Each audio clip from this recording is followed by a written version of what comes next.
When I first started training Jiu-Jitsu, it was just me and my cousin. He was a white belt at the time, and we were in a city where there was basically no Jiu-Jitsu at all. I thought it was just something fun to do, train 2-3 times a week at the most. A lot of the teams that emerged didn't really train with each other. Never even trained with a black belt until I got my purple belt. There was just no exposure at all to high-level Jiu-Jitsu for me.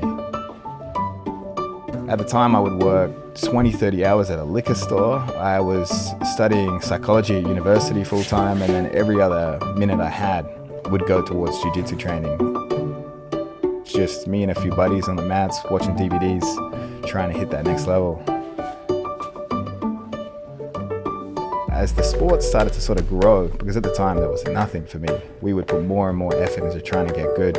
We'd be trying to learn the tricks the Americans were using and try and use them at local level competitions in Australia.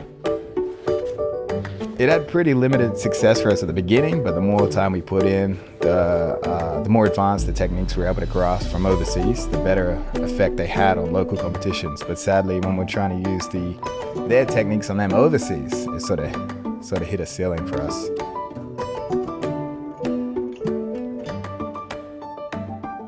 The first bit of success I had was I was on vacation in America, sort of a training trip with some friends, and I entered a IBJJF San Fran Open. And I won it, and at the time I don't think many Australians at all had actually even medaled in IBJJF events. So for me, that gave me the confidence to try and chase higher level competitions. But it was really just a fluke, but it gave me the confidence to pursue it in a more serious way. In 2015, I was overseas in America, and I just heard about the ADCC trials got announced for Korea.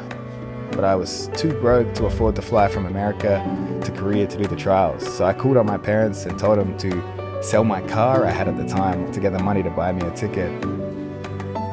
They sold the car, sent me the money, and I flew straight to Korea and won the tournament. And that sort of really got a lot of national attention for me because I was a purple belt that managed to win the ADCC trials. The world is really shifting in a no-gi direction, I think, thanks to MMA. It's very hard to be high level in the gi and have high level no-gi specific techniques. So I took the gi off completely 2 to 3 years ago. And it was the same thing in the gi. I wanted to become really good at the berimbolo because that was a type of technique that was killing everyone. It was like a real innovation in the gi. So I would always try and learn that innovation, apply it in Australia. And the same trend I saw for heel hooks. So for me, I would just be on YouTube watching guys like Eddie Cummings, Gary Tonin, trying to freeze frame it, try and reverse engineer what they were doing. John Danaher was the best in the world teaching heel hooks and that sort of area of the game. So I went over there and I figured, I've never been beaten up that badly in my life, so I figured this would be the place to stay for me to get better.